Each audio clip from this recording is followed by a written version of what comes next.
પાટીદાર દીકરાને ગુંડો લુખો દબાવતો હોય, કોઈ ખેડૂતના દીકરા ઉપર કોઈ કબજો જમીનનો કરતો હોય, ત્યારે આ જેતપરે ટ્રેક્ટર ભરી ભરી મોટરસાયકલ લઈ અને પાવડા, ધારિયા, કુવાડી, લાકડીયું લઈ અને ગામના પાદરમાં ગુંડાઓને લલકાર્યા છે કે તમારી માનું ધાવણ થાવ્યા હોય તો આવી જવા. જે જેતપરના જુવાની આવ્યા છે.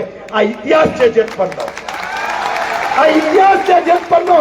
અને ઈ ગામને જ્યારે જરૂર પડી હોય ત્યારે આપણે ઘરે બેઠા બેઠા ટીવીમાં મોબાઈલમાં ગપ્પા મારતા રહી, પાનના ગલે પાનની પિચકારીઓ મારતા રહીને ફ્લેટ નીચે ગપ્પા મારીને ટાઈમ પસાર કરી દઈને આપણે જો ખેડૂતના દીકરા જેતપર ન જોઈએ ને તો આપણે ખેડૂતના દીકરા કહેવાને લાયક નથી મિત્રો.